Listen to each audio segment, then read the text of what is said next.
There hasn't been a whole lot of chatter about these free agents, but they could make some sense for Boston.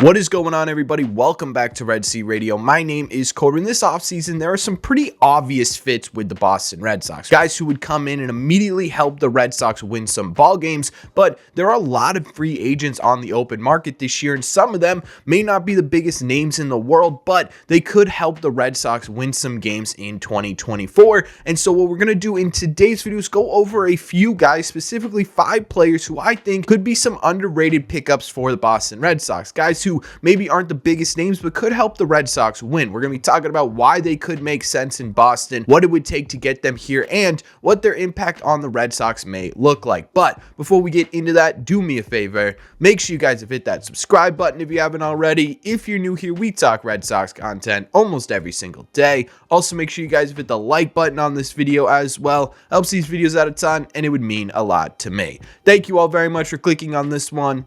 Let's get into it. Okay, so like I mentioned in the intro, we've got 5 players here who the Red Sox may be interested in that not a lot of people are talking about. Now, these are names that aren't going to be all-star or MVP candidates, but they could be names that in the long run, or if the Red Sox are able to work magic on them, could end up being really solid additions to a Red Sox team. The first name on this list is a starting pitcher by the name of Frankie Montas. Now, Montas did miss the entirety of the 2023 season with the New York Yankees because of shoulder surgery. He was really only able to pitch 1.1 innings in 2023, but outside of 2023, Montas has put together a really solid pitching career. In 8 seasons, he has a 3.90 ERA with a 3.79 FIP, which means he was performing a little bit better than his ERA leads on. He also had a 1.294 WHIP with a 9.3 K per 9 and a 3 even walks per 9. This has led to a career 105 ERA plus, or about 5% above league average production. Again, nothing crazy, but really solid seasons from Frankie Montas. Montas has a really solid pitch as well, with a fastball that sits in the upper 90s on top of a splitter, sinker, slider, and cutter combination. If fully healthy in 2024, he could be a real buy low candidate for the Red Sox. With the pitching regime that has been implemented this offseason, a GM that is a pitching-focused GM, Andrew Bailey coming in, they might be confident in their ability to get Frankie Montas back to what he was in 2021, where he finished 6th in Cy Young voting with a 3.37 ERA and a 1.22 ERA plus. If they can get him back to that, you're talking about a possible mid-rotation arm for the Boston Red Sox. He's not going to cost a lot. You're probably going to be able to get him on a 1-year, $7, $8, $9 million deal. He's one of those players you could sort of take a flyer on and see if you are able to do something with that the Yankees weren't able to do. Frankie Montas, in my opinion, is a really interesting option for the Red Sox. It's sort of that secondary last minute, hey, let's bolster this rotation type pickup. After that on this list, the Red Sox need right-handed bats, and Gio Orella is a really interesting option. Offensively, Urshela's had a fairly solid career, putting together a 277 average with a 322 on base percentage and a 423 slug, good for a 103 OPS plus, so right around league average production offensively, but sometimes league average production isn't a bad thing. He isn't going to hit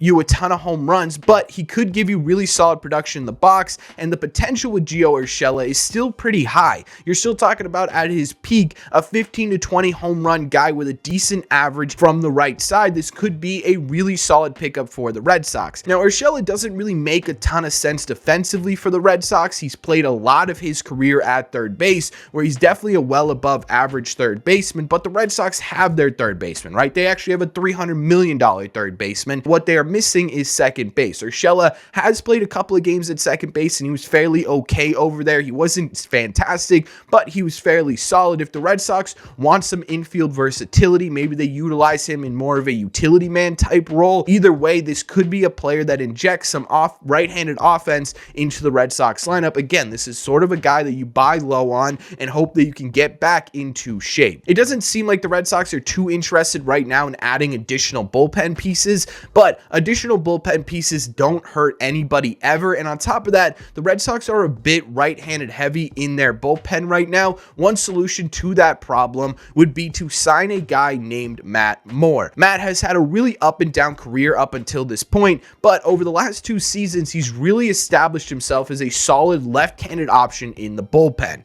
In 2022, he had a 1.95 ERA with the Rangers with a bit higher 2.98 FIP, so a bit lucky with that ERA, but even with that FIP at 2.98, that's still really solid production from a left-handed bullpen arm, which also led to a 2.03 ERA plus, or about 103% more productive than the average pitcher in baseball in 2022. He had a really great season in 2022. In 2023, he actually appeared for 3 different teams, being traded to the Los Angeles Angels and then eventually released from the Angels and joining another team. He was all over the place in 2023, but he still managed to have a really successful season with a 2.56 ERA, a 3.73 FIP, and a 1.76 ERA plus. Again, about 76% more productive than the average pitcher in baseball. Moore is getting a bit older. He's going into his age 35 season, but he's proven over the last couple of years that age doesn't really matter with him. He can be a productive player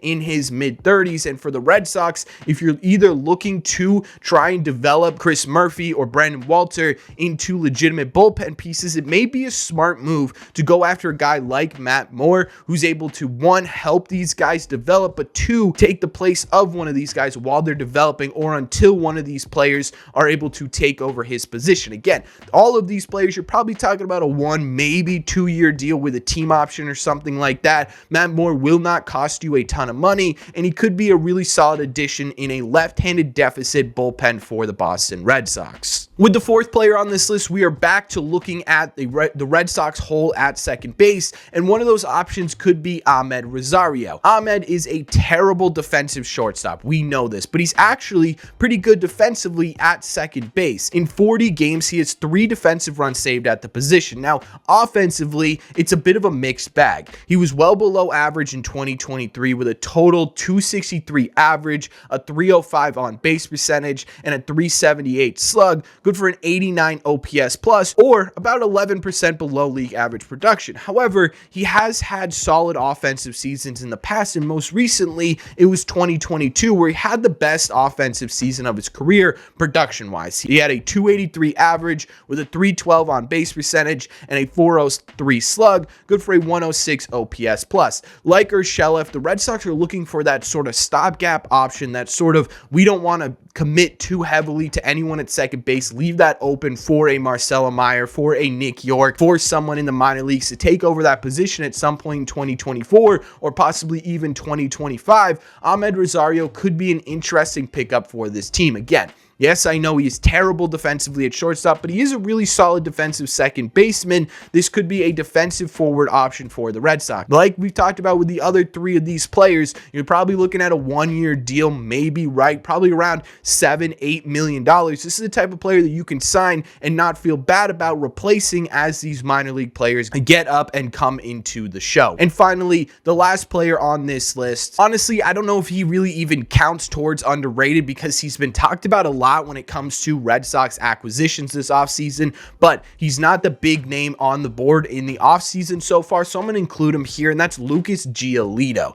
Lucas Giolito has struggled over his last 2 seasons with ERAs pretty well north of 4, but there was a stretch over from 2019 to 2021 where Lucas Giolito was a really solid pitcher in the game. During that time span, he had a 3.47 ERA with a 3.54 FIP and a really low 1.076 whip. He was striking out 11.1 batters per 9 and only walking 2.9 in those seasons. In those 3 seasons, he had a combined 1.29 ERA plus, or about 29% above league average production. Again, when we're talking about the focus of this Red Sox offseason, revamping pitching, the additions of Bailey, Breslow, and I can't remember the pitching coordinator's name right now, but him as well. This is the exact perfect type of guy to take a chance on. This is a buy low candidate who, if the Red Sox can do what they want to do, and that is revamp pitchers within their organization, and you are confident that you can get these players back to where you want to be, Lucas Giolito could be a legitimate legitimate number 2 starter for the Boston Red Sox